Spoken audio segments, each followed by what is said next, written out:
Ok, pessoal, tá gravando, tá? Então vamos lá, voltando. A gente está entrando na unidade 5, é a penúltima unidade, né, da disciplina. A gente já viu essas unidades aqui, ou seja, as 4 primeiras: comunicação interpessoal, tratamento gráfico, materialização da linguagem e a relação de similaridade. Agora a gente vai ver o posicionamento da representação com o espaço, ou seja, como eu consigo relacionar as questões posicionais desses elementos, dessa representação. A gente nunca tem um elemento, a gente tem uma representação desse elemento geográfico no documento cartográfico com o espaço geográfico. Na outra disciplina, na outra unidade, a gente viu as relações de medição desse elemento. Agora a gente vai ver as questões de posicionamento, tá? Então, como eu consigo, a partir de um documento cartográfico, me localizar, saber aonde eu estou sobre a superfície terrestre, tá?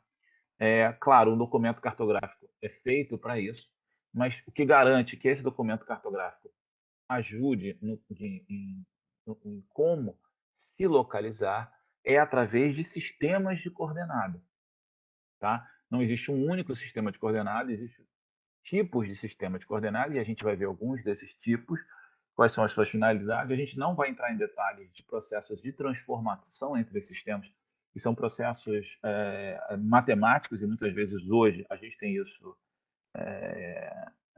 já implementado em algoritmos e modelagem computacional, mas é possível, deixo material para isso, se vocês quiserem, quem tiver interesse em conhecer esses processos matemáticos, tá? Então, esses sistemas de coordenada, eles possibilitam a criação das condições, né, para poder se localizar e se orientar a partir do momento que eu me localizo dentro de um documento cartográfico, seja ele papel, seja ele digital. A partir da minha localização, eu consigo me orientar como espaço, aonde eu estou perto da onde, e assim por diante. É um exemplo muito... Hoje em dia, isso aconteceu muito no início dos shoppings, hoje em dia ainda tem, mas assim, às vezes eu até tento ver se eu acho algum, hoje às vezes é até difícil. Aqueles totens no shopping que mostravam: você está aqui, né? Aquilo nada mais é de uma forma de você se localizar dentro daquele espaço, e você, a partir daquela planta do shopping, né?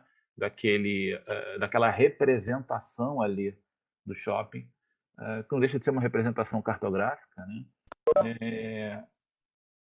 Você saber aonde você está, você se orientar e você tomar decisões, né? Bom, se eu quero achar alguma loja, algum serviço, o que for, eu, a partir daquela posição onde eu estou e da posição do que eu quero chegar, eu posso traçar esse caminho. Então, como a gente vai discutir isso? Como é que isso como é que isso é feito? Uma das formas, uma das coordenadas conhecidas ou mais conhecidas é a coordenada curvilínea, a coordenadas que utilizam a latitude e a longitude para se localizar, né? Mas se eu desse uma informação, menos 23 graus e 34 minutos de latitude sul, né, ali já está o menos, e menos 44 graus, 4 minutos de longitude. Você sabe onde fica esse ponto? Alguém tem ideia? Né? Isso você precisa pegar essa informação e ter um mapa para jogar isso. Se você fala algumas coisas como a esquina, né, da rua tal com a rua tal, é uma possibilidade, fica um pouco mais palpável de você identificar, né? Só que você, dependendo do que você tem, você pode não ser suficiente, né? A esquina entre, se a gente pensar, grosso modo, entre duas ruas, você pode ter 4, você tem 4 esquinas entre duas ruas, pelo menos, né? Às vezes não, às vezes só tem 2, mas você tem esses níveis de incerteza, o que vai ocorrer também nas coordenadas geográficas. Então, onde fica isso? Então, para a gente poder começar a entender esse sistema de coordenadas, a gente tem que entender o processo de funcionamento e o que precisa para que você possa usar essa informação, tá? Então, imagina um ponto. Tem um ponto aqui, né? Esse ponto está solto, então eu preciso dar uma coordenada para ele. Ele está em cima, se esse slide for meu espaço, né? Eu preciso saber qual é a posição desse ponto nessa tela aqui. Ou melhor, na tela. Eu vou primeiro definir uma forma dessa área, tá? Eu estou reduzindo aqui, mas eu preciso definir uma forma, né? Então, uma forma que eu defini para começar a desenvolver esse sistema de coordenada é uma forma plana em quadrilátero. Plano. Depois, eu preciso definir eixos para que eu possa, o primeiro contato que a gente tem isso lá na infância é na batalha naval. É o mesmo processo. Eu defino eixos de modo que eu consiga ter pares de, de informações, que vão um de cada eixo, que vai permitir eu me localizar. Tá? Claro que eu estou falando pares, mas dependendo do sistema de coordenada, ele pode ser tridimensional. Né? Aqui a gente está falando de um sistema de coordenada bidimensional, porque eu defini que o espaço que eu quero localizar esse ponto P é minha tela aqui do computador. Bom, para eu saber que eixo é esse, é fácil, pô, vou aqui, é 1, 2, 3, 4, 5, é o eixo tal e esse outro, linha tal do eixo tal e a linha tal do eixo tal. Perfeito, consigo. Sim, mas eu vou ter que definir para todo o sistema de coordenada qual é a origem. Ou seja, qual é, dentro dessas linhas, quais são as linhas nos dois eixos, uma em cada eixo, que vai ser a minha origem para que eu possa contar e saber a posição. Tá? E, por fim, a escala. Qual é o tamanho ou qual é a unidade que eu estou usando para definir, se a gente vai querer mesmo saber essa distância, definir a distância do meu ponto ao eixo. Então, eu tenho que definir isso. Vai ser em metro? Vai ser em polegada? Vai ser em jarda? O que for, eu preciso definir isso. Numa unidade plana, ok, mas a gente pode ter até informações tridimensionais. A gente pode, até não, a gente tem informações tridimensionais e eu posso usar outros tipos de unidade para isso, para definir essa escala. E aí eu vou ter para esse ponto P um par de coordenadas, a coordenada x e a coordenada y, porque quem está desenvolvendo esse sistema de coordenada, convencionou que aqui era o eixo x, certo? E aqui era o eixo y, tá? Bom, perfeito, isso é legal numa planta, num jogo de batalha naval,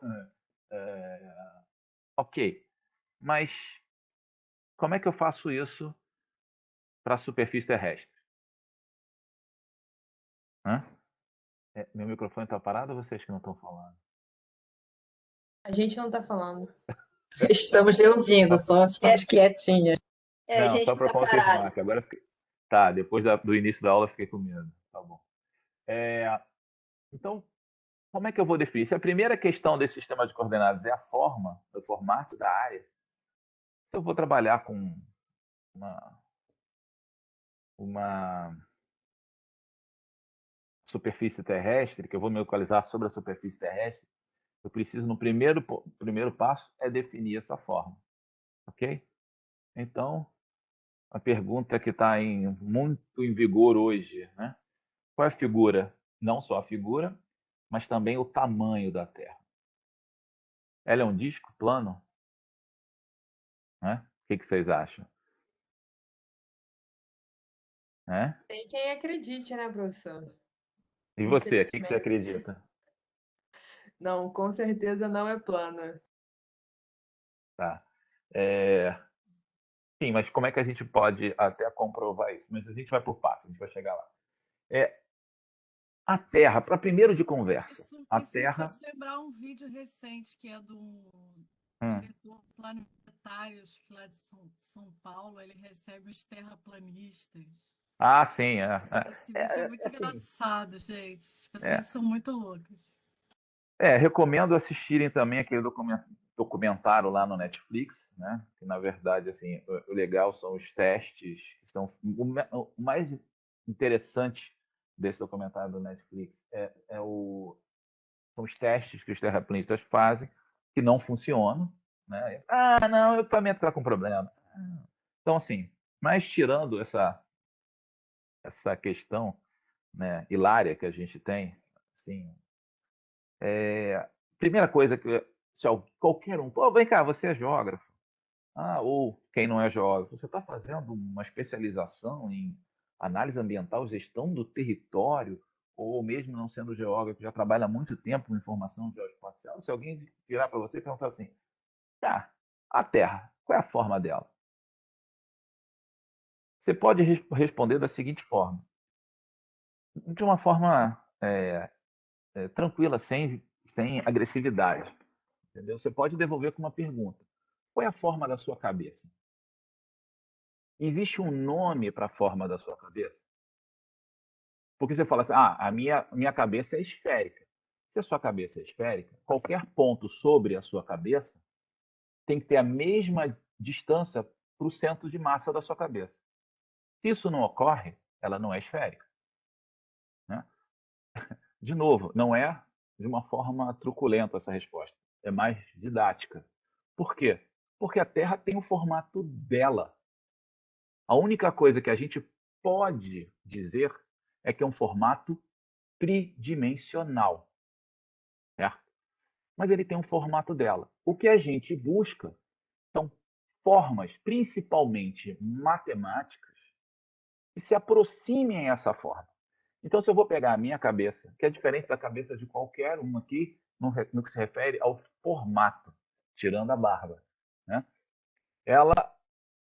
Eu vou conseguir aproximar uma figura geométrica dela, mas que não é igual. O que a gente faz é buscar essa figura geométrica, certo? Então, eu posso considerar a Terra plana? Posso. Não me matem. Eu não estou dizendo que a Terra é plana. Eu estou dizendo que eu posso considerar a Terra plana. E quem faz isso é a topografia. A topografia trabalha como a Terra sendo plana. O que acontece? A topografia é limitada a representações em pequenas áreas, onde a curvatura da Terra ou o formato que a Terra tem não distorce tanto a representação cartográfica, certo? Então, de novo, a Terra tem o formato dela, o que a gente busca são formas que facilitem a minha vida. É muito mais fácil eu fazer uma planta de um bairro, de uma quadra, de um bairro, dependendo do tamanho do bairro, sim, mas assim, de uma quadra, 2, 3 quadras, dependendo da minha finalidade, considerando a terra plana. Meus cálculos são muito mais fáceis, o meu levantamento é muito mais fácil, e o erro inerente de adotar a terra plana não inviabiliza ou não gera mais erros do que adotar ela esférica pelo projeto que eu estou trabalhando, tá bom? Então, assim, independendo das questões, sim, eu posso adotar a Terra plana. Não estou dizendo que a Terra é plana, certo? Estou dizendo que eu posso usar uma figura geométrica para representar a Terra. O mapa mundi faz com que representa a Terra de um formato que é plano. Eu não digo ao ver o mapa mundi que a Terra é plana. Posso dizer que ela é uma esfera? Sim. Em alguns casos, eu posso considerar essa Terra esférica, certo? Opa, estão entrando umas questões aqui. Geoide, sim, a gente vai falar do geoide. Estou morrendo? Como assim? Quem está morrendo? Geodésico, a gente vai falar um pouquinho. Pelar morde. Não deixamos a terraplanista. Ah, sim. Estava morrendo de Pelo rir amor de aqui Deus, já com a entendi. situação. Mas assim, de novo, a Terra tem o formato dela. Podemos usar para determinados fins, considerá-la plana, como a topografia faz. Sim, a gente vai ver também o problema da conversão dessa cabeça para plana. É o que acontece quando a gente tem um mapa mundi. Um mapa mundi, ele tem distorções. A gente vai conversar sobre isso também. Sou terraplanista, boa. Mas eu posso considerar, em alguns momentos, a Terra é esférica. Depende sempre, ou seja, eu estou dizendo sempre que eu estou o quê? buscando uma figura geométrica que mais se aproxima. Se eu tenho uma figura tridimensional, a esfera pode ser uma figura que mais se aproxima dela. Mas para eu poder saber isso, para eu poder encaixar essa esfera e saber o tamanho dela, eu preciso saber efetivamente qual é esse formato. Alguém já viu falar na batata? Ou seja, a Terra é uma batata? Ou esse é um jargão muito de geodesista? Nossa, Nunca ouvi. Nunca. Eu já ouvi Por quê? falar, professor, Hum, eu já ouvi falar sobre a teoria que a Terra é parecida com um ovo. não é bem um ovo, a gente vai ver também que é o elipsoide, mas ele é achatado. O ovo não descreve uma função matemática, né? Mas a gente pode dizer que ela é oval, porque ela é achatada. A gente vai ver isso também. Mas assim, eu preciso saber. E aí, a gente, quando vai olhar a Terra, uma das principais questões que a gente precisa é entender elementos da física que funcionam sobre a superfície Terra. Alguém já ouviu falar sobre lei da gravidade? Ou lei da gravitação? Né? A lei da gravitação diz que uma força é uma força de atração entre dois corpos que podem ter massas diferentes. Tá? Esses dois corpos se atraem. E eles se atraem de que forma? Proporcionalmente às suas massas, inversamente proporcional ao quadrado da distância. Que fórmula linda, né? Para quem gosta. Então, se eu tenho dois corpos, a força, quanto maior as massas, maior vai ser a força, e quanto menor a distância, maior vai ser a força de atração. Então, dois corpos se atraem nesta proporção. Como a gente tem unidades de medidas diferentes, massa com distância, existe uma constante universal que regula essa transformação, que é a constante gravitacional, que está aqui embaixo. Tá? Então, se a gente pensar nesse sentido, vamos tentando pensar nisso. A mesma coisa, o terraplanista acha que não existe gravidade. O que existe é que aquela disco que se diz ser, se está um movimento para cima. Então, se está um movimento para cima, se você está aqui, igual elevador, né? Só que eles esquecem uma das questões fundamentais, que é o que a gente vai ver aqui, que é a inércia. Certo?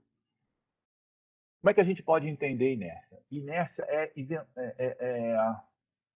a inexistência de velocidade. Certo?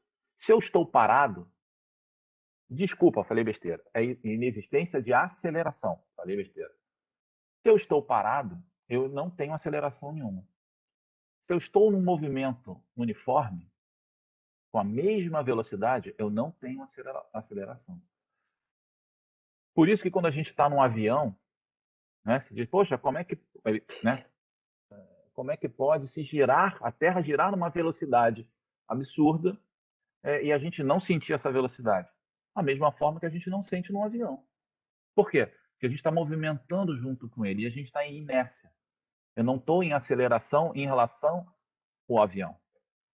Então, quando eu tenho, né, a gente fala lá da maçã, quando eu tenho aqui a maçã, ela está presa no galho, ela não cai, por quê?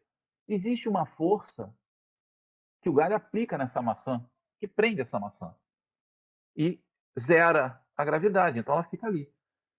Do determinado momento em que aquele galho não consegue mais, ele fica fraco, ou vai envelhecendo, o que for, aquele galho não tem mais a mesma força que consiga fazer a força contrária à gravidade, ela cai. Então, a tendência sempre dos corpos vai ser cair na direção do centro de massa da Terra. Certo? Se eu tenho alguma coisa em repouso, eu tenho uma força contrária a gravidade, tá? Que é o caso, né, lá que a gente começou da maçã. Então, se eu sempre tenho, se a teoria da gravidade diz que a partir de um ponto eu tenho a gravidade puxa para esse centro de massa da Terra, comprovadamente por experimentos. Não sei se alguém aqui, eu não lembro se tem alguém aqui que fez engenharia. Quando a gente faz engenharia, a gente tem que fazer umas matérias básicas, né? Então, a gente faz umas matérias básicas como física, e tem laboratório. Então, uma das primeiras laboratórios que a gente faz é botar uma mola e ficar botando peso na mola, enquanto aquela mola estica. até você perder todo o processo, né, de elasticidade da mola, mas você tem ali associado força de gravidade a tendência do corpo ser puxado para o centro de massa da Terra. Outra questão que a gente pode também ver essa força é a questão do prumo, né? Eu não sei se vocês conhecem, quem já viu o fio de prumo, né? Você amarra um peso numa corda, né? E não importa, você bota o fio aqui e o peso você solta, ele vai estabilizar numa determinada posição. Aquilo ali simula a linha de gravidade. Então tudo converge para o centro de massa da Terra. Se eu tenho 3 pontos espalhados sobre a possível superfície terrestre, e eu tenho 3 pontos de mesma massa, que estão à mesma distância do centro de massa da Terra, a gente vai pensar o seguinte: a força gravitacional é a mesma. Lembra? Eu tenho a força gravitacional referente a produto das massas dividido pelo quadrado da distância. Então, se eu tenho um ponto 1 aqui, que tem a mesma massa do ponto 3 e do ponto 2, e eles estão na mesma distância do centro de massa da Terra, a força gravitacional é a mesma. Opa! Então, se eu for enchendo mais de pontos aqui com essa mesma característica, eu tenho esse formato e não um formato plano. Ok? O círculo é um conjunto de pontos cuja distância ao centro é igual a um determinado valor, que é o raio. Então, se eu tenho pontos de mesma massa e mesma distância em relação ao centro de massa da Terra, ele forma um círculo. Se eu tenho um elemento tridimensional, ele vai formar uma esfera. A segunda questão, mas peraí, como é que você pode estar numa bola girando absurdamente, como a gente falou? Né? Mesmo que a gente faça, mas mesmo que tenha inércia, se você tiver alguma coisa girando muito forte, você pega esse mesmo fio de prumo, gira, gira, gira, gira, gira, gira, vai virar uma marimba, não sei, aqui no Rio chama marimba, não sei quem é de fora, né? Você gira, gira, gira, gira e solta, o que ele faz? Ele vai embora, ele pega num determinado ponto que você solta ele pega a tangente desse ponto e vai. Isso ocorre. Então, se você está numa bola girando na velocidade que a Terra gira, você tinha que ser jogado para fora, né? Aí eu vou fazer uma outra pergunta. Vocês têm ideia de que a Terra gira mais devagar que o ponteiro das horas de um relógio? Vocês sabiam disso? Em velocidade angular? Sabe por quê? Não? A velocidade angular da Terra é menor que a velocidade de um ponteiro das horas de um relógio. É a metade. Se você pensar o seguinte, um ponteiro dá a volta total, ponteiro dos 10 horas. Quanto tempo leva para um ponteiro dar uma volta completa no relógio? Ou seja, dar uma volta no círculo do relógio todo. Quanto 12 tempo ele horas. leva? Hã? 12 horas. 12 horas. Se você pegar a Terra, se você está num ponto da Terra e ela girar ela toda, quanto tempo leva? 24. 24. Né? Então, o ponteiro faz o mesmo percurso angular, ok? Do relógio, na metade do tempo que a Terra gira. Né? Então fala, mas é uma velocidade absurda. Sim, você tem a questão da inércia e a velocidade angular, claro, não falando de velocidade linear, mas a velocidade angular é a metade da velocidade de um ponteiro de um relógio. Tá? Claro que tem o raio, quanto mais você está afastado do centro, maior essa velocidade linear, mas em relação à velocidade angular, é metade do ponteiro. Então, se eu estou nessa figura que gira, né, existe a questão da força centrífuga, da máquina de lavar. Por que a máquina de lavar gira e faz a centrifugação? E por que ela tem buracos? Porque ela gira, a roupa é apertada na borda, a água, que a gente vai ver, é fundamental a água para a definição da forma da Terra, passa por esses buracos e a roupa não. Esse é o processo de centrifugação, de secagem, ou do máximo possível de tirar a água da roupa. Então, não se preocupem com essas formulações, é só para a gente entender. Então, se eu tenho um ponto de massa M na superfície da Terra e ela gira, existe uma força real que joga esse ponto para fora, certo? E essa força que joga esse ponto para fora é calculada a partir do raio, que está aqui, não do raio total, mas esse raio aqui em relação ao eixo é menor e é possível calcular, da velocidade angular, aquilo que a gente falou, do ponteiro do relógio, e da massa desse corpo M aqui. Esse raio aqui, eu preciso saber a latitude para poder calcular isso, né? Partindo do ponto que eu tenho a Terra com um tamanho desse raio aqui, 6 milhões de metros de distância, de raio. Eu estou numa latitude de 30 graus. Eu tenho esse raio aqui nessa latitude, sabendo que a velocidade angular é a volta, ou seja, os 360 graus, mas tem que ser em radianos, é 2π, por segundo. Tá? Aí é 24 horas, vezes 60 minutos, vezes 60 segundos, para transformar em segundo, eu tenho essa velocidade angular aqui. Isso tudo, jogando na fórmula, eu tenho o quê? A força centrífuga que me joga para fora. Tá? Só para a gente ter uma noção de unidade de valor. Então, eu tenho uma força centrífuga de 2,9 vezes 10 elevado a 5 gramas por centímetro, gramas vezes centímetro por segundo ao quadrado. Se eu vou fazer a mesma coisa com a força da gravidade, partindo daquela massa, né, e partindo da massa da Terra, no caso da gravidade, a massa está concentrada toda num ponto, você calcula tudo e vai chegar à força da gravidade, ou seja, a massa a coeficiente gravitacional, a massa da Terra, a massa daquele corpo, se eu não me engano, eu botei 100 kg, e mais a distância de raio, que é a mesma que eu defini no anterior, eu vou ter uma força gravitacional. Se eu botar essas, quando você tem uma força que puxa para um lado e uma força que puxa para o outro, você vai chegar numa resultante. Então, se eu estiver puxando para cá, alguém estiver puxando para lá, o que a gente estiver puxando, ele vai numa direção, não exatamente na nossa.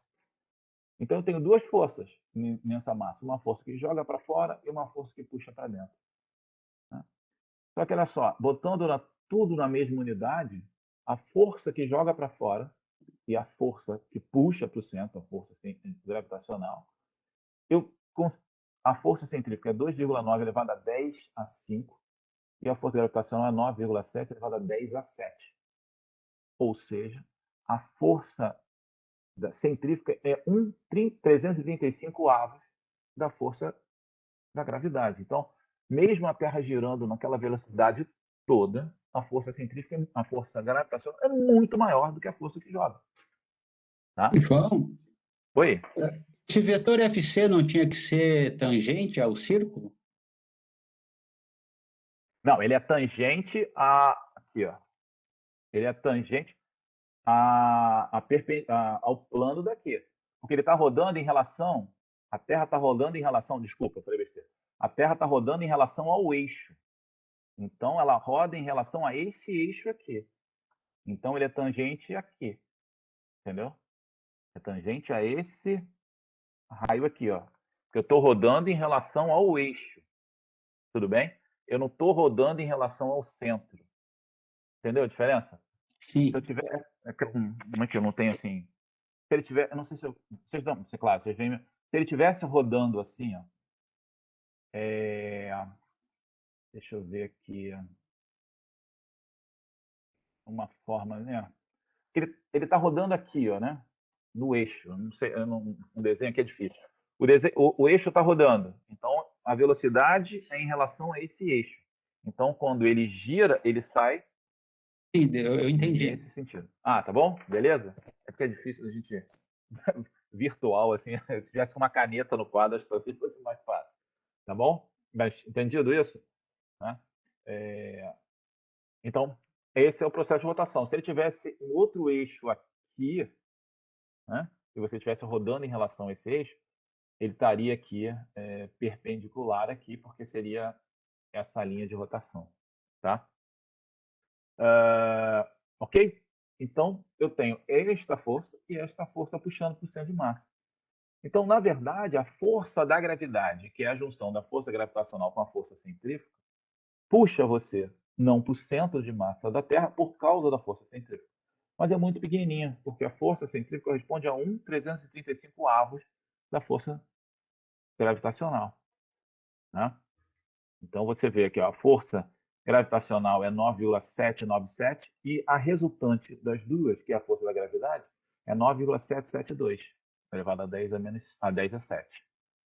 Tudo bem em relação a isso? Então, mas a Terra gira muito forte. Mas a força gravitacional é muito mais forte que ela, tá? Em torno, aí vocês falam lá, ó, em torno de 300 e poucas vezes maior, tá? Aí o cara duvida. Aí você chama ele, mostra a conta e fala assim, ó, tá vendo aqui? Ó? Vamos pegar as formulações e aí você comprova. Outra coisa interessante em relação a isso, já que, né? Se você pensar, o fio de prumo, lembra do fio de prumo que a gente falou? Se eu Professor, boto o fio de... Oi? rapidinho, não querendo ser advogado da Terra plana, mas só que tem uma parte aí que eu não entendi, que eu fiquei pensando até esperar a explicação do senhor falar, mas voltando, para garantir que ela é uma esfera, como é que a gente vai garantir que há a mesma distância em relação ao centro da Terra? E essa distância não pode variar? Não, a gente não garante, não é que não garante, não é qualquer ponto sobre a superfície da Terra, a distância para o centro de massa da Terra não é constante. Por isso que ela não é uma esfera. A esfera é uma figura matemática que se aproxima a ela, mas não é a figura da Terra. Eu não posso dar como propriedade da Terra que qualquer ponto sobre ela tem a mesma distância para o centro de massa. Tá? O que eu tenho a dizer, pelo formato dela, eu posso usar uma esfera. Ela é muito mais próxima de uma esfera do que de um plano. É isso que eu falo. Tudo bem? Entendi, porque no caso eu estava vendo que isso daí seria a garantia matemática que ela segue esse... A garantia matemática que eu estou mostrando aqui é que um corpo sobre a superfície da Terra, com a velocidade que a Terra gira, ele não é expelido para fora como é dito. Né? Falar, como é que pode alguma coisa rodar nessa velocidade toda e a gente não sair voando? Por causa disso. Porque a força gravitacional ela é muito mais forte que a força centrífuga. Tudo bem? Entendi. E uma prova disso, assim, se você lembra do fio de prumo, se eu botar o fio de prumo aqui, né, o prumo também está sofrendo efeito da força centrífuga, certo? Teoricamente, o fio de prumo tinha que vir para cá, ó, certo? Para o centro de massa. Só que o fio de prumo não vai para o centro de massa, ele vai um pouquinho para o lado, por causa da força centrífuga. Como é que a gente prova isso? Ou como é que isso é possível? Como é que a gente vê isso? Exemplo disso. Né? Você tem esse prédio aqui, que eu não vou me atrever a dizer o nome, que é o maior arranha-céu que existe, já construído, que tem 828 metros em Dubai. Tá? Se você for na parte mais alta daqui, o que ele tem do que seria a vertical do lugar, ou seja, exatamente a linha que liga aquele ponto ao centro de massa da Terra está deslocada, para ele estar nivelado, em torno de 1,1 metro. Por quê? Porque nessa distância você já começa a ver o efeito de que a linha que passa, né, se você pegar 10 metros de altura, vou botar mais, sei lá, um prédio de 10 andares tem em torno de 30 metros, vou botar 40 metros. Né? A vertical dele, né, não fica exatamente na direção. Fica, não dá para a gente ver a diferença entre essa linha que chega no centro de massa da linha que chega um pouquinho do lado, que é a real que a gente tem por causa da rotação. Só que com um prédio do tamanho que é esse, de 828 metros, para ele não cair, ele tem que estar 1,1 metro fora do eixo, que seria o eixo com o centro de massa da Terra. Viram isso ou não? Entenderam isso? Por quê? Porque a força da gravidade leva em consideração a força centrífuga. Tudo bem ou não? Então ele tem que estar um pouquinho tortinho para compensar essa força centrífuga, é isso? Que é natural dele, que é natural, ou seja, ele Para sofre estar no esse efeito. prumo, ele tem que estar um pouquinho torto. Isso, porque aí sim ele não vai cair, certo? Por quê? Porque se eu boto ele exatamente como é a vertical do lugar, desculpa, exatamente na linha para o centro de massa da Terra, ou seja, tem que estar certinho para não tombar, se tombar cai.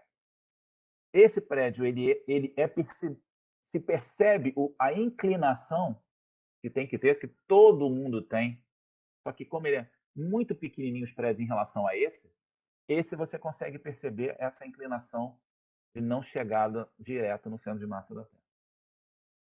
Ok? Aí, a gente vai entrar da mesma forma que a gente falou lá na água, na máquina de lavar. Se eu quiser... bom, você está falando de força gravitacional, o que tem isso a ver? Então, vamos pensar o seguinte, já viu aqueles silos de grão? Né? Todo mundo já viu aqueles silos, né? Sim. Aquelas coisas que você começa a jogar grão. Aí você começa a jogar grão. O grão naturalmente se espalha? Ou ele fica acumulando e alguém tem que ir lá puxando para ele se espalhar? Né? Você pega um silo e lá do topo eu começo a jogar grão. Né? Ele vai acumulando ou ele vai naturalmente se espalhando? Se acumula. Se acumula. Por quê? Porque existe a força da gravidade, mas o atrito entre os grãos é maior. Né? Então, um grão cai aqui por cima e o atrito que ele tem entre eles faz uma força oposta à força da gravidade que não puxa. Agora, se eu pegar esse silo, em vez de jogar grão, e começar a jogar água, ela vai acumular num lugar ou ela vai se espalhar? Se espalha. Ela se espalha. Por quê? Porque o efeito gravitacional sobre ela é muito mais suscetível a esse efeito gravitacional. E ela se adequa. E aí, de novo, se fala, como é que pode uma bola de água não escorrer? Por quê? Porque a força gravitacional puxa tudo para o centro. Então, ela se adequa a esse formato. Opa, se a água se adequa ao formato associado a esse campo gravitacional, será que isso que a Terra faz é efetivamente a forma da Terra? Ou seja, aquela batata não se chama batata?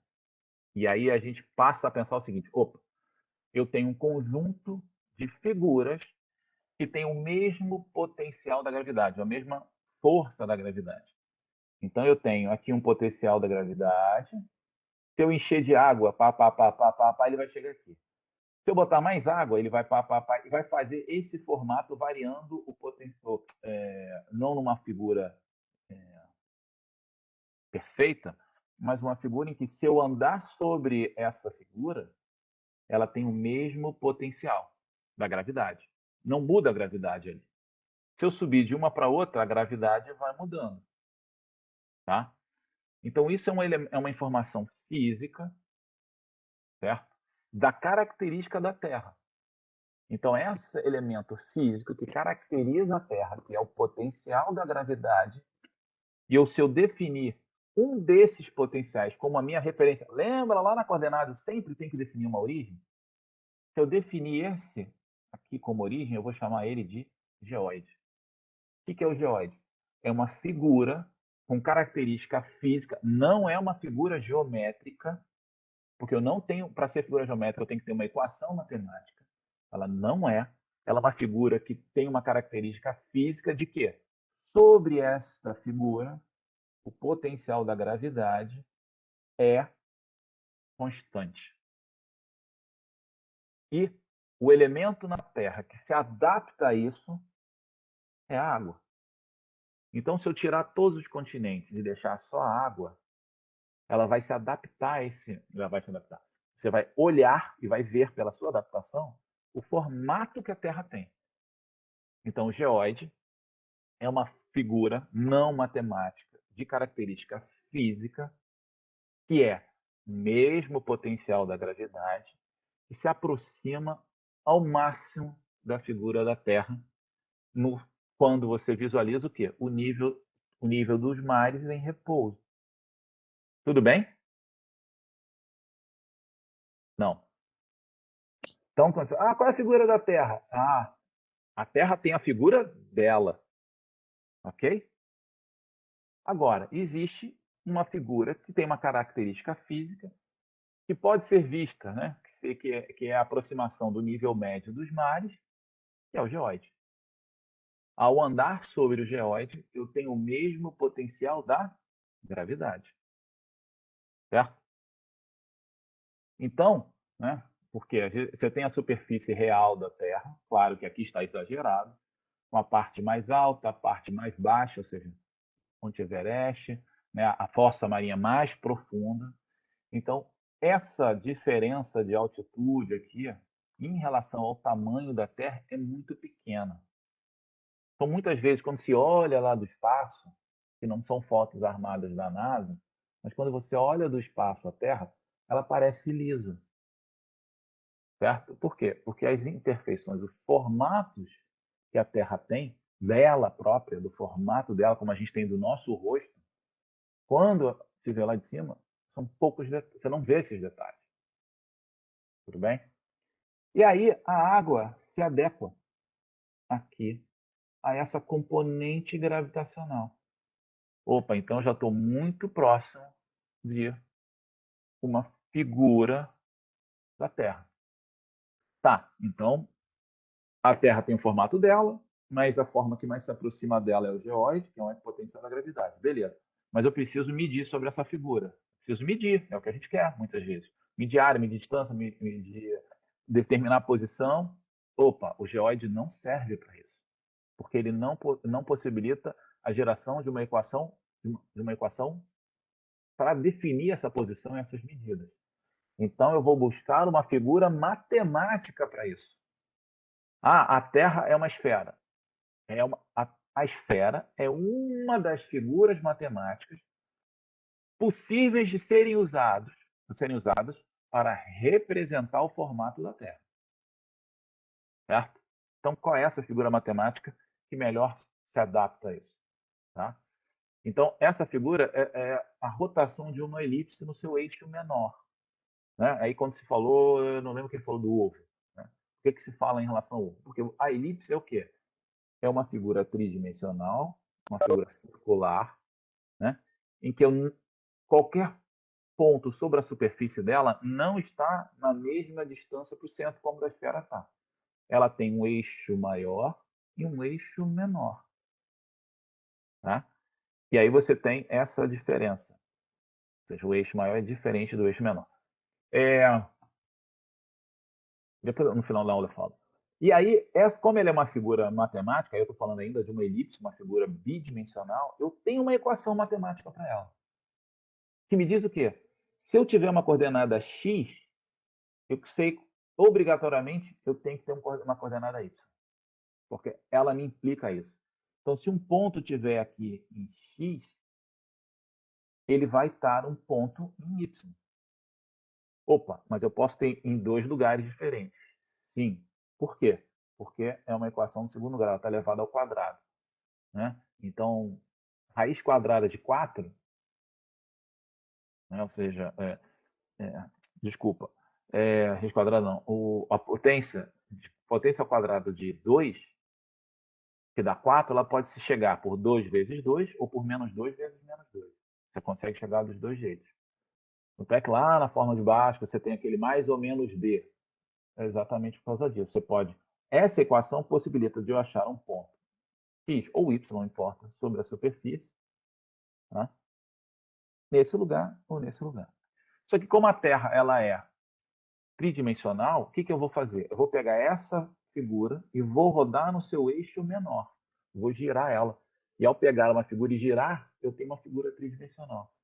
É a mesma coisa se você pega um círculo, você gira ele num dos eixos, ele vai, ao girar muito, você vai visualizar uma figura tridimensional.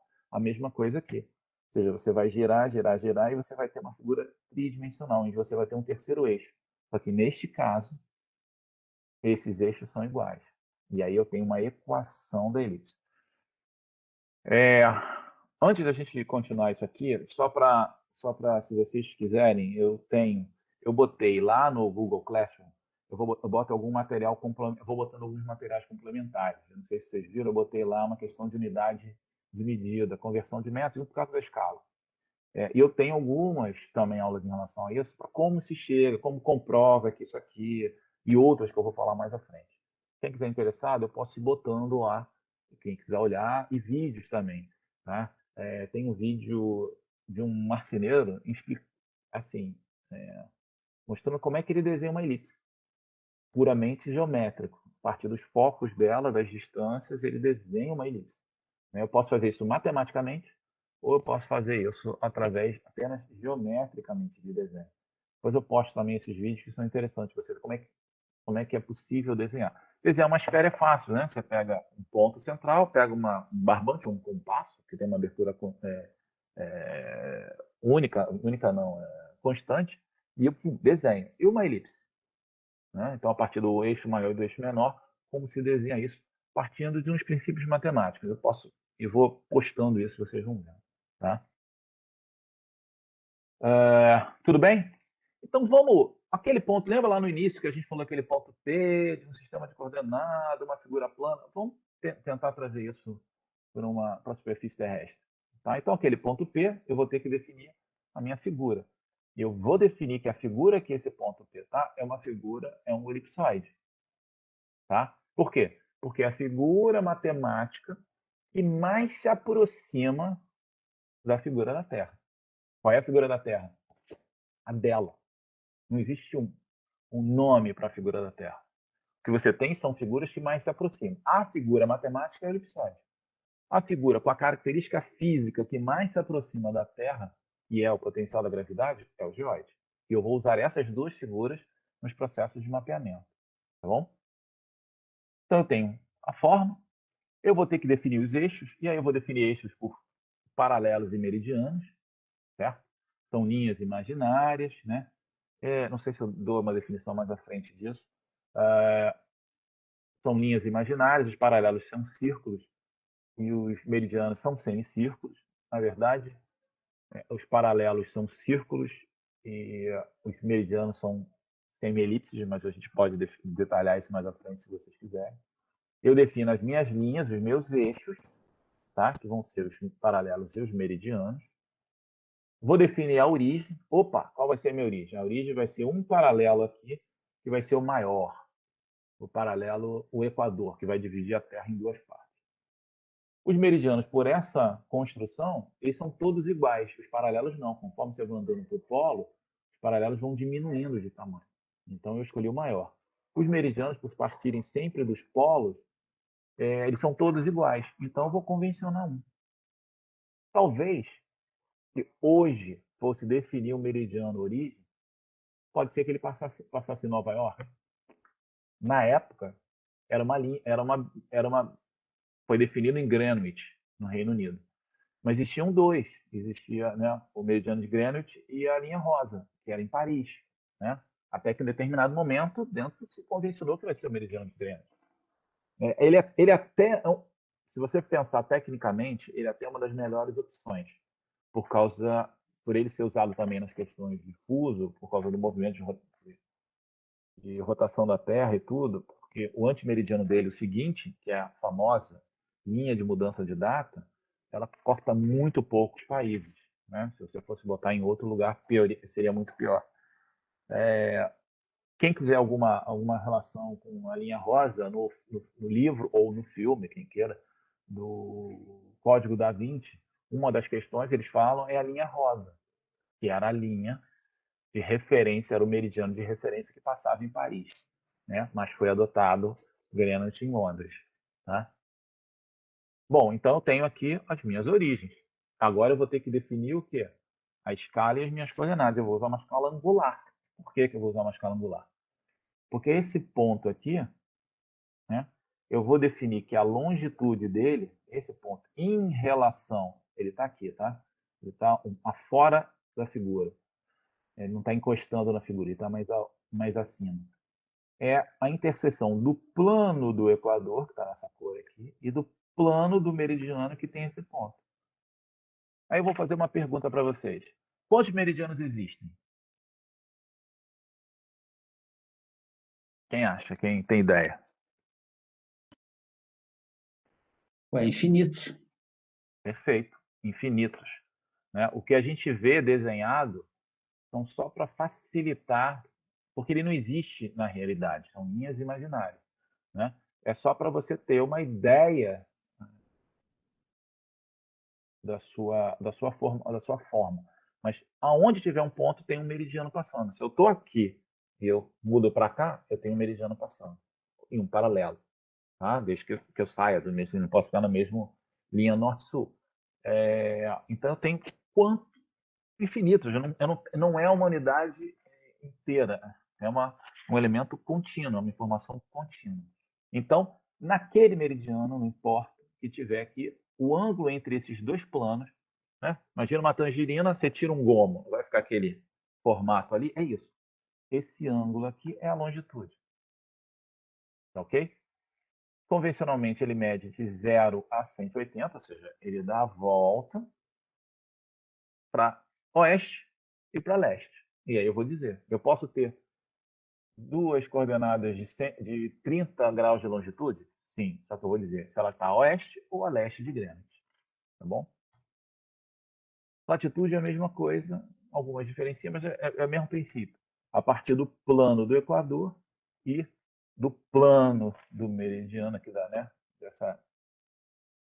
Da normal aqui do ponto, esse ângulo aqui é a minha latitude. Tá? Então, a latitude é o ângulo entre, né, contado sobre o meridiano do ponto, certo? Entre a normal, que passa nesse ponto aqui, e o plano do Equador. Certo? Ele vai variar de 0 a 90. Oi? Pode conceituar de novo? Só para eu pegar, que eu não acabei me pegando. Esses dois conceitos. Meridiano também? Ou longitude também? Sim. Tá. O que a longitude é? A longitude é um ângulo, certo? Uma distância angular, muitos chamam, no refinamento da definição, uma distância angular, mas você pode chamar de um ângulo, tá? Entre dois planos. O plano de referência, que é o Equador, desculpa, o meridiano de Greenwich, esse plano aqui, e o plano do meridiano que o ponto se encontra. Tudo bem? Esse ângulo entre esses dois planos aqui é a longitude. Certo? De novo, pega uma tangerina e tira um gomo só. Você não vai ficar ali uma abertura ali maior aqui e vai fechando? Sim. Isso aqui, esse ângulo que forma a minha longitude, partindo sempre do meridiano de Greenwich. Se o ponto estiver no meridiano de Greenwich, tanto o plano do meridiano de Greenwich quanto o plano do ponto são idênticos. Então eu não tenho longitude, a longitude é 0. Tá? E ela vai variar de 0 a 180. Ele vai abrir aqui de 0 a 180. Tudo bem? Só que eu posso abrir nesta direção ou eu posso abrir nesta direção. Se eu abro nesta é oeste, se eu abro nesta é leste.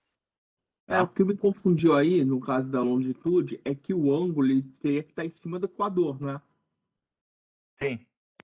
Então, aqui, ó. Esse ângulo aqui, ou essa distância angular, são as mesmas. Ah, beleza. Distância angular. Tá? A distância angular é medida em radiano, ou em grau. Tá? Então, esse aqui, esse radiano aqui, é igual ao radiano do ângulo aqui. Tá bom?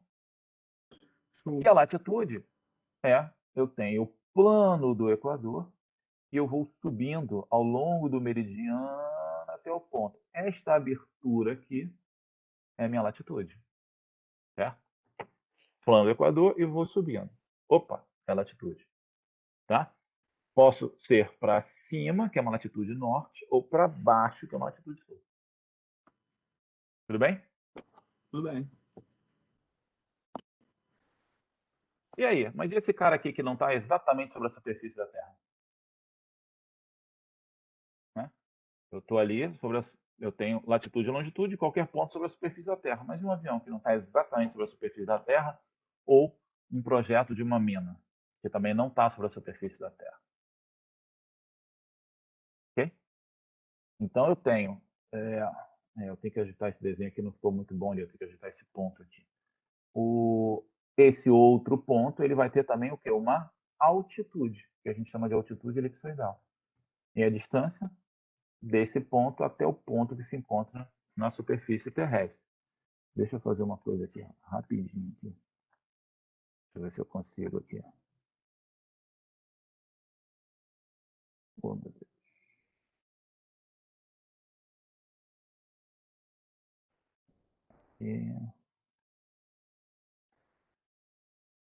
Esse ponto aqui. Opa, não é isso?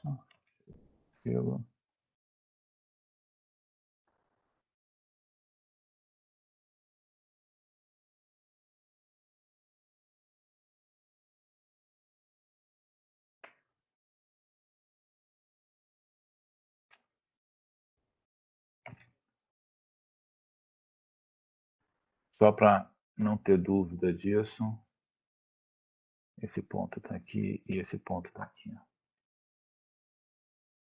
O ponto P está aqui. Isso implica que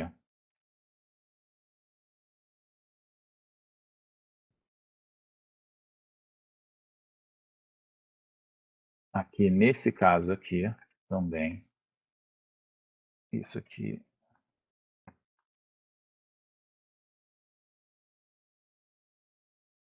meu mouse some aqui. Ops. Foi. Some. Ele é aqui, ó. Tá?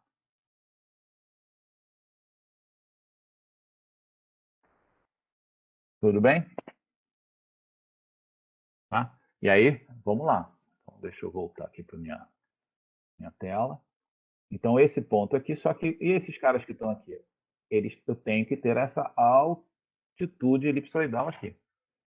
Tudo bem? Quando a gente fala em altitude, eu não sei se você já... Alguém fala assim, qual é a altitude do Everest? Ou do Pão de Açúcar? Né? Não precisa falar exatamente o número. Sei lá, 50 metros em relação ao quê? Normalmente as pessoas falam como? Nível do mar. O nível do mar. Se normalmente eu uso essa referência, ou seja, a altitude é referenciada ao nível médio dos mares, qual é a figura que eu tenho que se aproxima do nível médio dos mares? É o elipsoide? Não, geóide.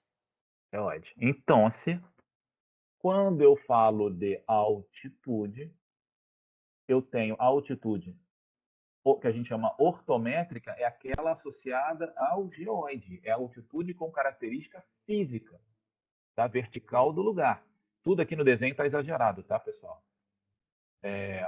Então, essa distância aqui, do ponto que eu quero até o geoide, é a minha altitude. É aquela altitude que eu vou usar para projetos de irrigação, para projetos de saneamento, certo? Em que eu preciso usar a força gravitacional para deslocar massas de líquido, massas d'água.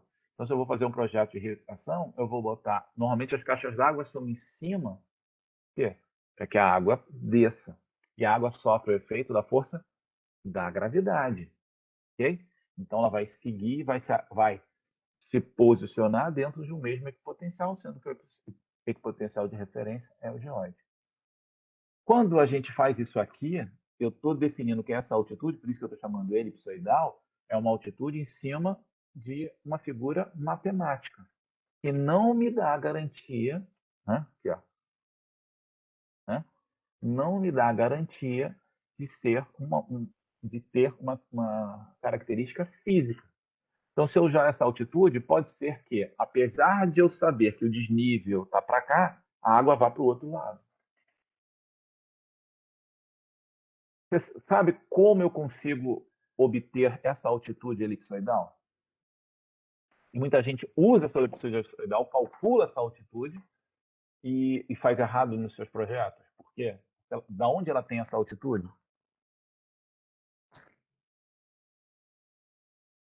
Não?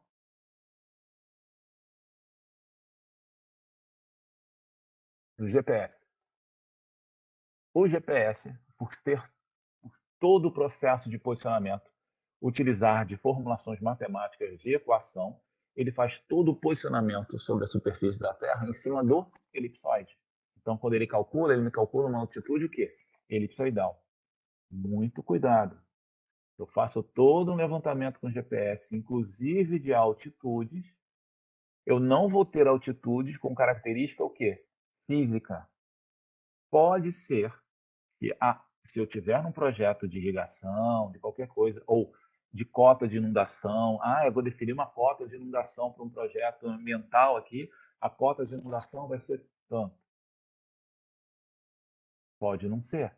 Pode você definir que a cota de inundação é aqui e a água não chegar ou ultrapassar. Por quê? Porque você definiu aquela cota a partir de uma informação que não guarda uma característica física. Entendido isso, pessoal? Professor, Diga. e tem muito tempo que eu já vi isso, então não me lembro exatamente. Mas quando se tem a medição dos pontos, por exemplo, de altitude e de relevo, ele é feito, então, em relação ao geóide, certo? E Sim. como é feito esse cálculo? Se o Então, GPS dá em relação ao elipsoide, faz essa uhum, diferença da sim. ondulação? Então, tem duas formas. Tá? A rede altimétrica, a referência altimétrica no país, ela foi determinada utilizando observações gravimétricas e maregráficas. Então, o Brasil tem uma rede maregráfica oficial para fins de geodésia, tá? Para fins de determinação do geóide. São, se eu não me engano, 5 ou 6 marégrafos. Uma coisa até interessante, o IBGE que mantém esses marégrafos, uma visita seria bem interessante lá em Macaé. A gente pode pensar isso mais à frente, que ali você tem todo um equipamento que monitora 24 horas, 7 dias por semana, 24 horas, o nível médio dos mares. Isso faz parte de todo um procedimento, mais as informações, mais os levantamentos gravimétricos. Para quê? Para eu conseguir definir o geóide e materializar esse geóide. Como eu materializo? Alguém já ouviu falar de referência de nível? Aqueles marcos de concreto que são espalhados aí, hoje em dia elas são pintadas de laranja. Então, aquilo ali é uma materialização do geóide. Você ali tem a altitude ortométrica, altitude referenciada ao geóide.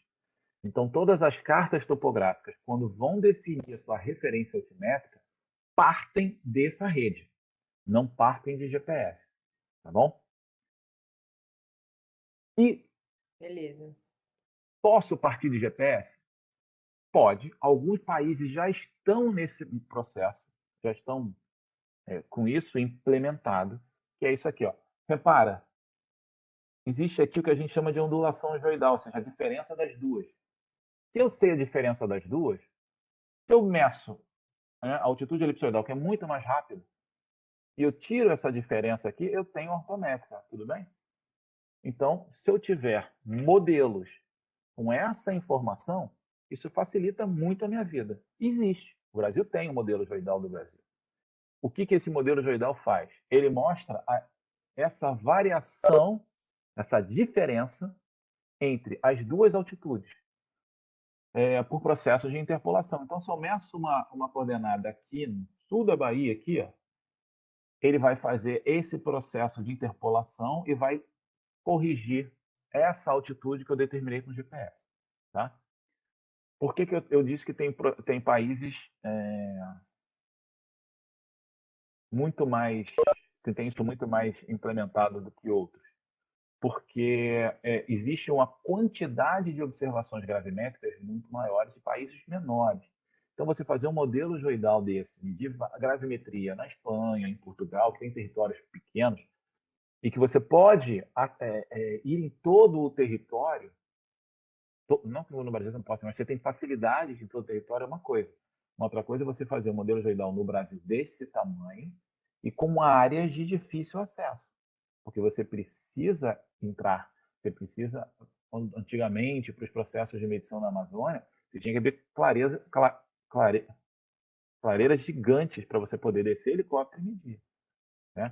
Então, você tem toda uma questão de difícil acesso.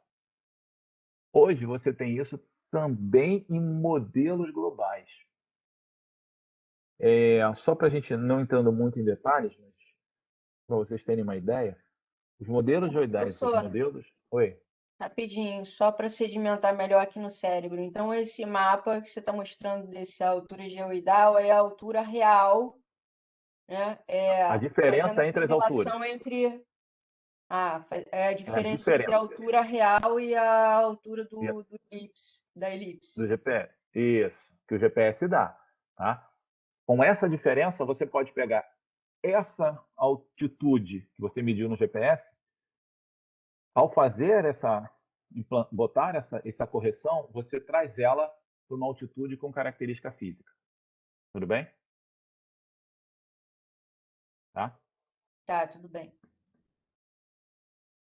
Outra opção que a gente tem para melhorar esse entendimento são os satélites. Ajudaram muito isso.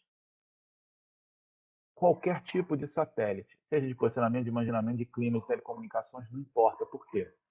O satélite ele é lançado e ele vai ter uma órbita pré-definida e calculada matematicamente. Só que quando ele está lá em cima, ele está percorrendo a órbita dele, bonitinho. E aí ele sai da órbita, volta, passa da órbita. O que é isso que acontece nele? São os efeitos da gravidade, porque a gravidade, né, você viu o geóide, ele tem vários formatos. Exemplo disso, né? Como é que funciona o canal do Panamá? Você não entra, sobe a comporta, entra, sobe para você sair do outro lado. Por quê? Porque os mares não estão nivelados ali. Nivelados não, eles não estão. Eles estão no mesmo equipotencial, mas o equipotencial é inclinado. Porque você tem mais concentração de massa no Pacífico. E aí a mudança da gravidade também afeta. Né? Então, os satélites, você previa que ele fosse passar por uma direção e ele está fazendo isso. Por quê? Ele está pegando os efeitos da gravidade. O que as pessoas fazem? Opa, vamos modelar isso e vamos chegar. Aí hoje, por isso que o CIRGA, que a gente vai falar disso tudo mais à frente, por isso que existe uma modernização no sistema de coordenada, porque você começou a ter informações globais. Como é que eu medi a gravidade aqui? Ó? Não tem. Não posso medir aqui, eu só posso medir onde tem terra. Ok sobre isso? Ok sobre o sistema de coordenada? Ok sobre as duas altitudes e a necessidade que eu tenho de conversão ou de uso delas, né? Da importância de saber qual altitude que eu vou usar. Tá? Professor, só Sim, poderia botar pelo menos uma definiçãozinha sobre as altitudes, rapidinho, tá aqui. só para poder anotar? Tá aqui. Mas está na aula lá. Tá essas aulas estão disponíveis lá Sim. no Moodle, tá? Mas está aqui. A altitude elipsoidal, né? A altitude ortométrica e a ondulação, ou seja, a diferença entre essas duas. Tá bom? Beleza. Os slides estão disponíveis lá. Tá? Show. Bom, mas espera aí. Mas hoje a gente tem uma técnica. Mas tudo bem, vamos lá. Como é que eu me posiciono? Você falou, tá? Latitude, longitude e altitude. Como é que eu calculo isso? Claro que a gente não vai falar mais de astronomia. A gente vai falar das tecnologias de posicionamento usando satélites do que artificiais. O GPS que você tem no seu equipamento, né? Que calcula uma coordenada. Professor, só um minuto. Onde Sim, é que tem algum site de acesso a esses mapas com ondulações sim, geoidais? geral. Tem, eu boto o link também lá. Na verdade, tem um aplicativo, tá? Também tem um mapa e tem um aplicativo. O que esse aplicativo faz? Se você põe a coordenada, medi um ponto GPS. Aí você tem latitude, longitude e altitude. Você vai lá e preenche essas informações, ele te devolve a altitude corrigida. Tá? Você não precisa interpolar na mão. Tem uma aplicação para isso. Tá? É o MapGel. Esse aqui é o que eu botei aqui. Ó. MapGel 2010. Ops, o mais novo é 2015. Tá? Você instala no teu computador. Eu não sei se ele tem web. Tenho dúvida se ele tem, não sei, não tenho certeza. Você entra com a sua coordenada e ele calcula para você isso. Provavelmente, se você entrar com... Serve para transformar coordenadas também, não é? Eu fiz algum trabalho com esse ao longo da minha vida, mas eu já não me lembro mais, que a gente tinha que fazer transformação de coordenadas. A transformação de coordenadas era o TCGEL e o ProGrid. Né? Tá. Mas Exato. Enfim. eu não sei se ele faz, tá? Sinceramente, eu não sei. Teria que abrir, depois eu posso abrir aqui e a gente dá uma olhada. Ele faz transformação de coordenada também. Mas é ele. Então, assim, eu preciso transformar, eu vou pegar esse mapa. Primeiro que esse mapa do Brasil, nessa escala, não vai te dar precisão nenhuma para isso. Tá? Então, o uso é o aplicativo. Você vai lá, põe para a coordenada, ele te devolve calculado. E também, assim, ele tem limitações, tá? Então, dependendo da área, ele vai te dar informações. Ó, legal, não tá bom, tá? É possível não, porque o MapGel ele tem qualidade, ele não é infalível, tá? Para ele se tornar cada vez mais próximo de ter isso automatizado, você precisa medir cada vez mais pontos gravimétricos, ter uma rede mareográfica melhor, rastrear com GPS onde tem RM e assim por diante. Tá? Tudo bem? Que horas tem? Ok? Dúvidas, perguntas?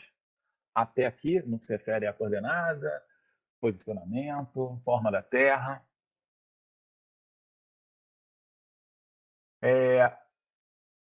Teve, né, acho que vocês falaram, teve uma questão lá de censuramento remoto, vocês precisavam de algumas informações, ou seja, né, quando a ajuda deve ter visto em relação a CIRGAS, SAD, né? Ou seja, isso são os sistemas de referência, ou seja, são toda a especificação que o Brasil fez, né, se eu voltar aqui, no que se refere à forma, os eixos, a origem, escala, para que você possa ter esta figura matemática para o Brasil.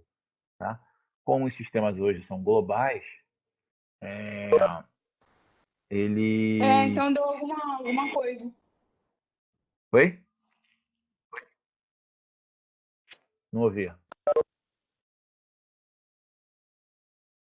Bom, a gente vai falando, a gente vai continuar aqui, vai falando, mas assim, o sistema geodésico de referência constroem essa figura matemática e dão a possibilidade que a partir disso você consiga determinar coordenadas.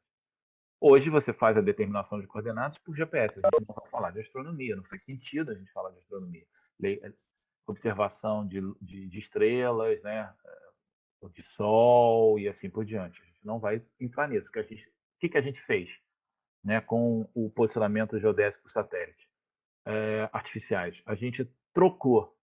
A gente continua olhando para o céu, só que em vez de a gente fazer observações sobre astros naturais, a gente põe uma constelação de satélites artificiais e fazem observação nestes satélites artificiais. Tá? GPS é uma dessas constelações. Você tem outras constelações envolvidas. O GPS é um sistema de posicionamento global dos Estados Unidos. Você tem o GLONASS, que está faltando um S ali, que é o russo. Você tem o Galileu, que é da União Europeia, e tem o Beidou, da chinesa. Se eu não me engano, é que eu tenho, não sei se o Japão tem um sistema, mas é de imageamento, eu não tenho certeza. Mas pelo menos esses 4 são os sistemas mais que estão em operação e que tem, quanto mais tiver, melhor, porque você vai ter cada vez mais constelações, quanto mais observações, mais preciso é a tua determinação, tá? Então, hoje, né, esse sistema é igual Gillette, né? E na verdade ou Cotonete, são nomes de marcas. GPS é como se fosse mais ou menos isso. O que você tem são os sistemas globais de navegação por satélite, tá? Que são os GNSS. Então, quando a gente fala GNSS, engloba GPS, GLONASS, Galileu, Beidou. Tá? Apareceu um negócio aqui, professor de curva, fiz um cálculo de inovação geodésica com MapGel para as coordenadas de cada capital dos estados brasileiros. Sim. Se você botar depende da altitude que você botou, né? Se você botar 0, ele vai te dar sempre a distância, o quanto aquele geóide está acima ou abaixo do elipsoide. Mas a gente pode ver isso também mais à frente. Porque eu tinha dito que eu tinha feito transformação de coordenadas, mas não foi esse programinha que eu usei para isso, não. O MapGel foi justamente para fazer o cálculo da ondulação. Isso, Eu nas me capitais. confundi. Isso. Isso. Tá? Então, como é que isso funciona? Né? O que vai mudar em relação a isso? Ele não calcula, se vocês acharem, o GPS, o GLONASS, o GNSS calcula as coordenadas de latitude, longitude e altitude. Não. Ele calcula X, Y e Z. Tá? que é esse x, y, z? Esse ponto aqui, se eu tenho aqui a Terra, ele tem uma coordenada x, um eixo y e um eixo z. Este ponto aqui vai ter esta coordenada z, essa coordenada x e essa coordenada y. É isso que ele calcula. Tá? Por quê? Porque ele é um sistema geocêntrico, um sistema cartesiano, né, tridimensional geocêntrico. Tá? E o que você que faz é converter. Você, ao calcular isso, jogar para latitude, longitude e altitude, ou partir disso para x, y e z. Isso, ele calcula, mas ele me dá em latitude e longitude. Claro, porque o sistema, a programação, toda a parte de automação, o sistema vai te dar essa informação. Muitas vezes tem outros sistemas de coordenadas, mas o básico dele para ele funcionar, né, é x, y e z. Tá bom? Então ele consegue medir em qualquer condição, isso a gente vai ver na parte de tecnologia, coordenadas sobre a superfície terrestre. Muito rápido. Só você pegar um celular, levar ele fora e medir. Certo? Isso faz com... alguma coisa que você levaria 2, 3 dias para medir, você faz em segundos hoje em dia por causa dessa tecnologia. Tá bom? E como a gente estava falando antes, lá na Júlia, ela deve ter falado alguma coisa, ou vocês tinham pesquisado. Alguém já ouviu desses termos aí? CIRDES 2000, SAD 69, Córrego Alegre, WGS 84, alguém já ouviu isso? Sim.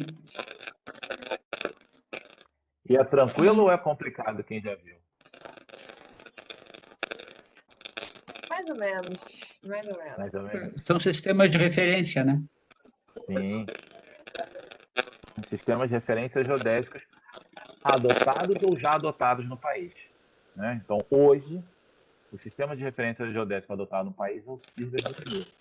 O Brasil já adotou como sistema de referência o Córrego Alegre e o SAD 69. Tá? Assim, como a gente viu lá no início da... Deixa eu só... Lá no início, você, para construir um sistema de coordenadas, você precisava definir a fórmula Terra, definir os eixos e uma série de coisas. Né? É o que o sistema geodésico de referência faz. Ele vai dizer qual é o tamanho e a figura geométrica da Terra, como ela se orienta, se posiciona e como eu materializo esse sistema, ou seja, como é que o usuário acessa esse sistema. Tá? Para a gente entender um pouquinho disso, como é que são as partes? Primeira questão de um sistema geodésico é a adoção de um sólido geométrico, tá? Que é o elipsoide de revolução. Hoje, o CIRDES, ele é um sistema de caráter global, em que as observações por satélites permitiram que você conseguisse definir um sistema que fosse tanto usado no Brasil, como na Europa, como na Oceania, como na América do Norte e assim por diante. Porque eu passo a ter observações globais. O sistema de posicionamento global... Oi? Alguém chamou?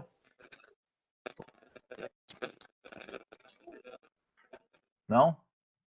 O sistema de posicionamento global possibilita a identificação de sólidos geométricos que possam representar melhor o globo. Por que a gente fala isso? Porque anteriormente, tá, você tem aqui a superfície terrestre e como você só tinha condições para a superfície terrestre, a melhor figura que se aproxima dessa superfície terrestre é o geóide. E o geóide tem uma característica física que é o potencial da gravidade. Então, eu precisava medir gravidade.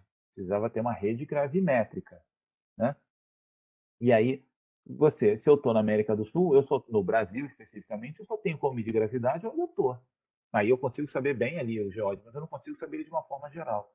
Então, se encaixava o geóide, se encaixava a figura geométrica, elipsoide, da melhor forma possível na porção do planeta que eu trabalharia.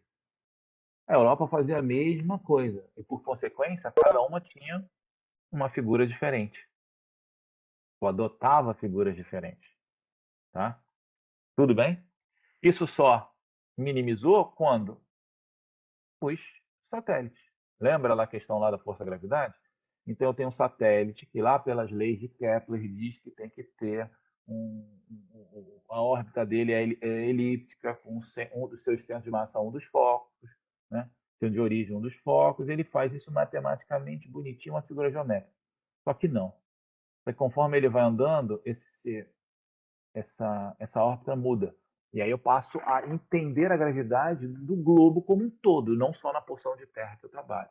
E aí eu tenho uma figura hoje, é uma figura geométrica, um sólido geométrico, adaptado para a superfície da Terra e que atende a todo mundo no país, certo? Quando eu mostrei aqueles 4 ali, esse sistema de referência, eu não falei do WGS-84. Por quê? Porque ele nunca foi um sistema adotado no país. Ele é um sistema adotado pelo GPS.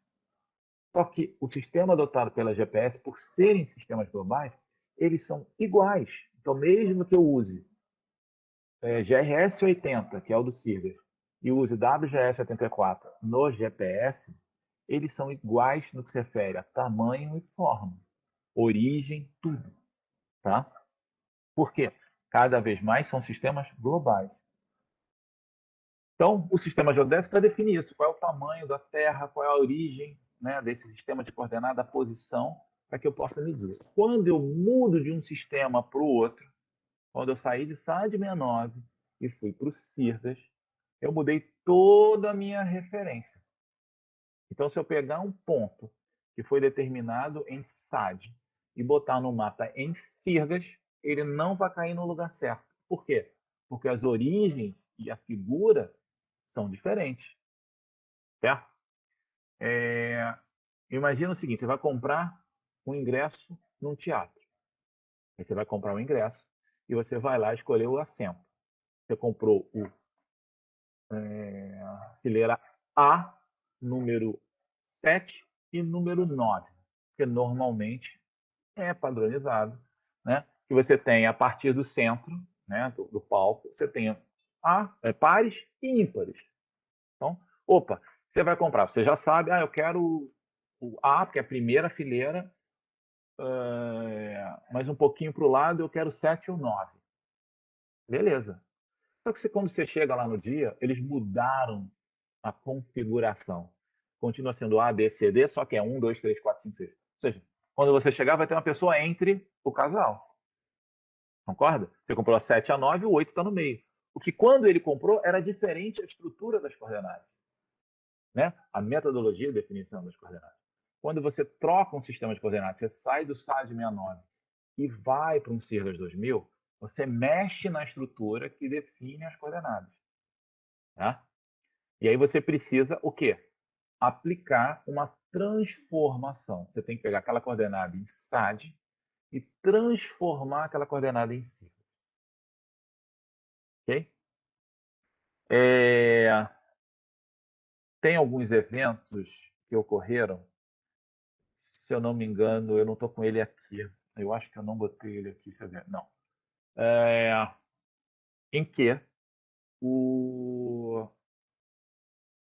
uma ampliação, eu não sei se foi a Carvalho Pinto, eu não lembro, posso depois pesquisar, que eu tenho sim algumas outras aulas, uma obra que ia ampliar Carvalho Pinto. Então, a gente sabe que ali passa dutos de gás da Petrobras. Então pega os mapas de dutos de gás da Petrobras, vamos juntar com o nosso planejamento de rodovia e a gente diz aonde eu posso furar e onde eu não posso furar. Qual foi o problema disso? Cada um estava num sistema de coordenadas, um sistema de referência diferente. Né? Então, quando eu peguei o mapa da Petrobras, que estava num sistema de referência que dizia onde passavam os dutos, ou seja, onde tinha as coordenadas que mostrava o traçado do duto, e eu peguei o mapa com o projeto de ampliação da rodovia e botei junto, eles não se casaram, mas eu não sabia por quê. Eu não prestei atenção nos sistemas de referência. O que aconteceu? Quando foi furar num determinado lugar, que pelo mapa dizia que não tinha nada, tinha, porque os mapas não estavam compatíveis. E aí furou, explodiu, morreu gente. Tá? Então, sistemas de referência são usados para garantir os parâmetros para determinação de coordenadas.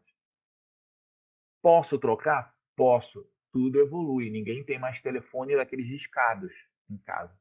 Né? Normalmente são sem fios, às vezes nem tem mais telefone, só tem o celular e pronto. É um processo evolutivo.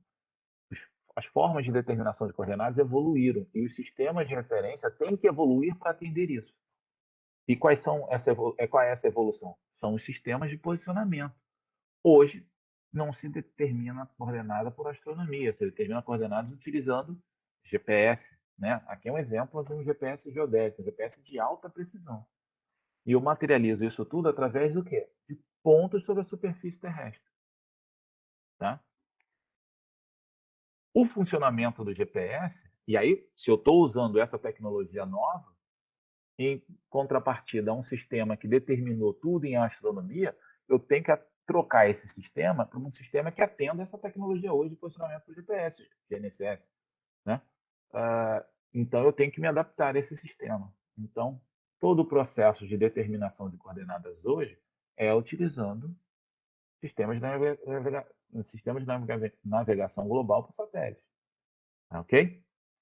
Só que isso, aí o GPS ele vai trazer duas coisas legais para vocês pensarem em relação também à parte ambiental.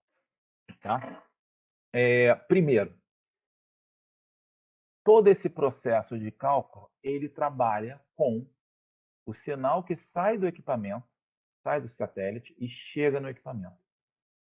Pelo tempo que ele leva para chegar aqui, ele calcula a distância e, a partir dessa distância, ele calcula a posição. Como ele é um sinal, cada vez que ele muda de meio, né, a atmosfera, influencia no retardo desse sinal. Se há uma mudança atmosférica, esse sinal é retardado. Tá? E aí, o que acontece? Se eu tenho um local de coordenada conhecida, okay? Que eu sei que se ele tem que me dar essa coordenada, ou muito próxima dessa coordenada, se em épocas do dia ou dias específicos isso não está ocorrendo, por quê? Porque o sinal está sofrendo algum tipo de retardo. Ele não está percorrendo no tempo padrão. Por quê? Porque a atmosfera mudou.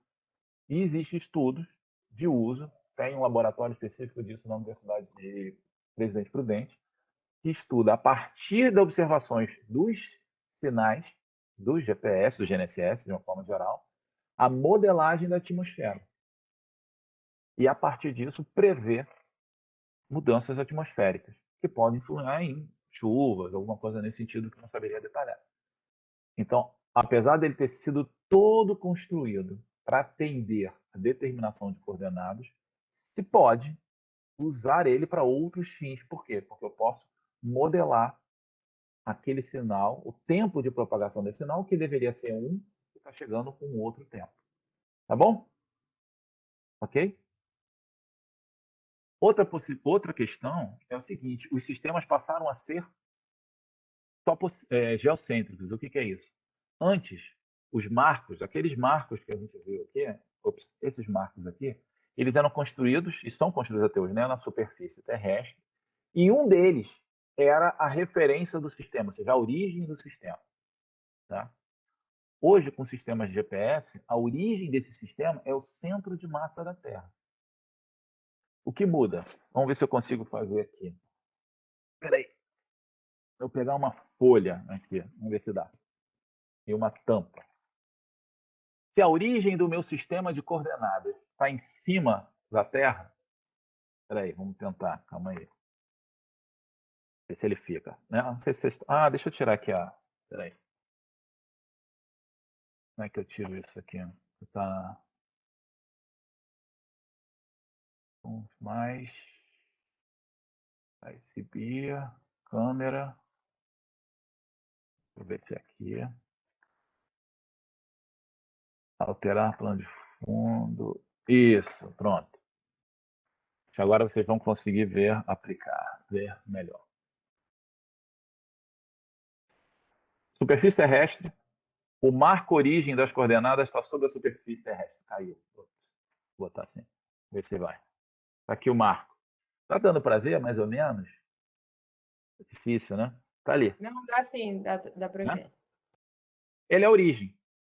Se eu tenho qualquer ponto sobre essa placa tectônica que está aqui, se a placa mexer, as coordenadas mudam, visto que a origem está junto?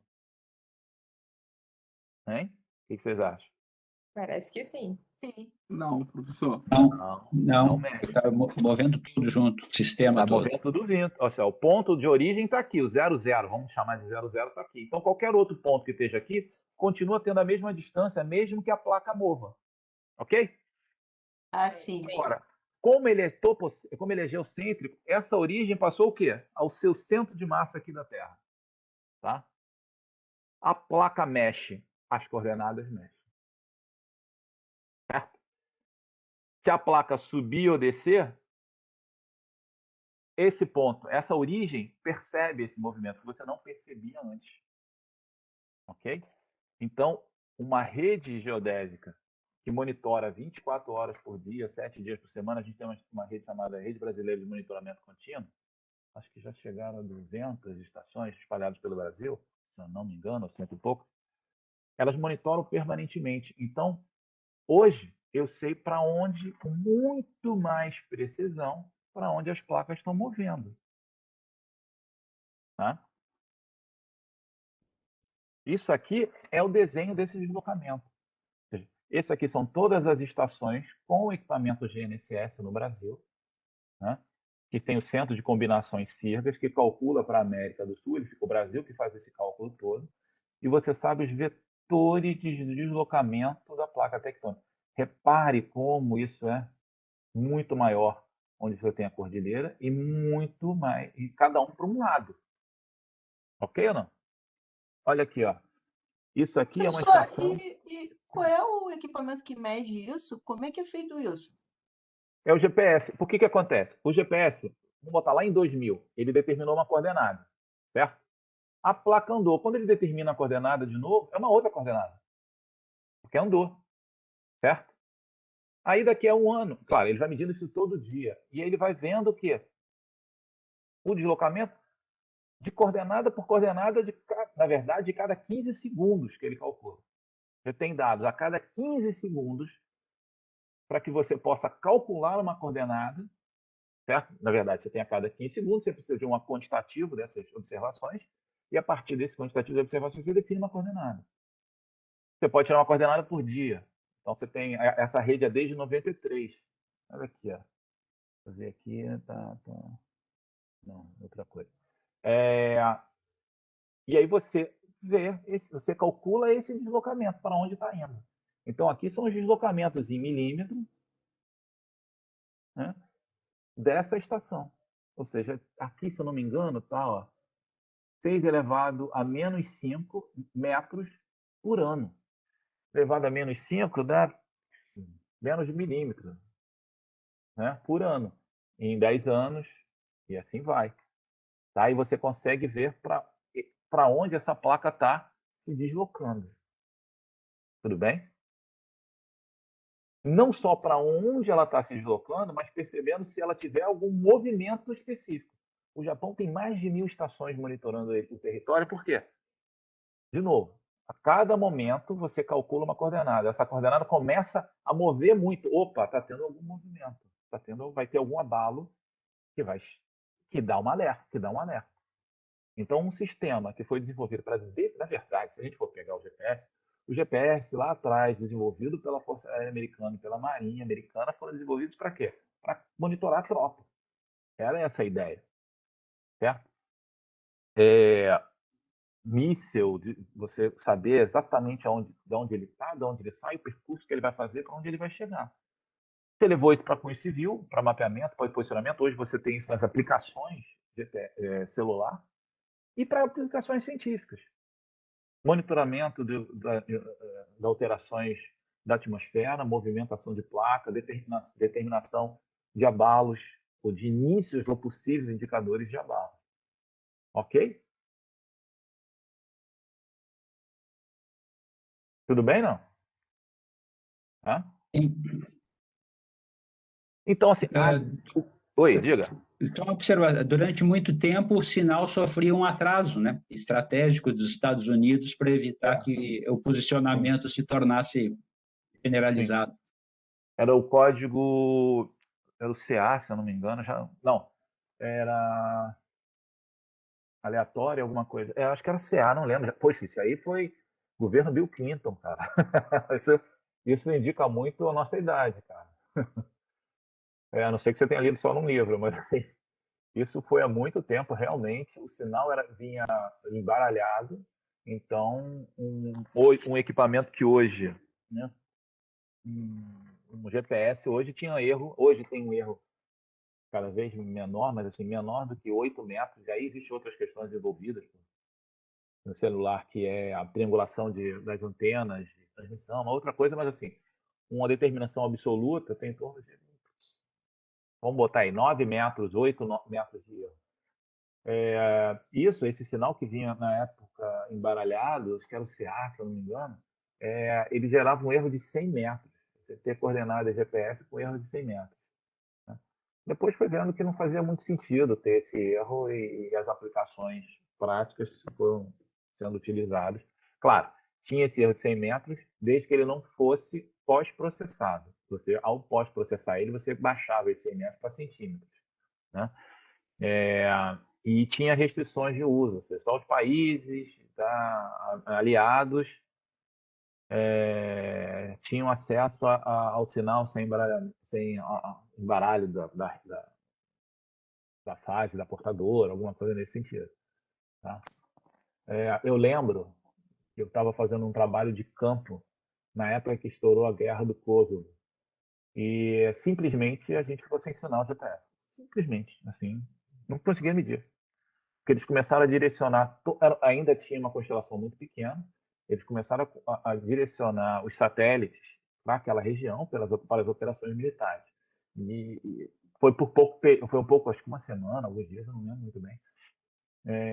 Mas hoje em dia a constelação é muito grande. Tem constelações de outros países, isso quase não existe mais. Mas teve uma época que era uma questão, o posicionamento era uma questão muito, assim, de uma política externa do país, de segurança, na verdade. Tá bom? Para a gente fechar essa questão do posicionamento, uma das partes do posicionamento, as técnicas espaciais que a gente viu de posicionamento, eles trouxeram duas grandes vantagens para o processo de posicionamento. Primeiro, o posicionamento 3D, que a gente não tinha antes. Processos clássicos, você determinada a latitude, longitude e o nivelamento para altitude. Hoje você faz com GPS os três juntos, latitude, longitude e altitude, com uma observação que aquela altitude é uma longitude elipsoidal e não tem a característica física do equipotencial da gravidade. Okay? Mas foi um avanço. Alta precisão fornecida, que você determina com uma alta precisão. Hoje você pode determinar em tempo real, por link de internet, que você conecta a um sistema e aquele sistema corrige e melhora a sua precisão muito mais. Né? E, claro, o processo da definição temporal, ou seja, eu consigo hoje ter coordenadas e saber as velocidades, os vetores de velocidade das placas através dessas informações, porque a componente temporal, aquela coordenada tem latitude, longitude, altitude e o dia que ela tirou. Tá? Apesar do que é o seguinte, se você está determinando uma coordenada e você vai ajustar essa coordenada na rede, a rede Sirgas 2000 significa que a rede corresponde à posição lá em 2000. Tá? Se você determina uma posição hoje, ele corrige lá para 2000. Então, tudo que é determinado hoje no país está lá em 2000. Os vetores de velocidades eles entram só para as questões científicas. Para o dia a dia de posicionamento, está tudo preso em 2000. Quando esses vetores de velocidade estiverem muito maiores, fazendo um efeito muito grande, aí você recalcula o sistema e passa, sei lá, Sirgas 2000 para Sirgas 2030. Tá? Vai ter, provavelmente, não sei quando, uma nova realização do Sirgas. Isso é natural, porque hoje eu consigo acompanhar isso. E as coordenadas vão mudando com o tempo. Tá? O Brasil tem algumas características boas, está no centro da placa, o movimento é uniforme, então o tempo de espaçamento entre as realizações é maior. Alguma pergunta sobre isso? A gente vai voltar a falar de GPS lá em tecnologias, tá?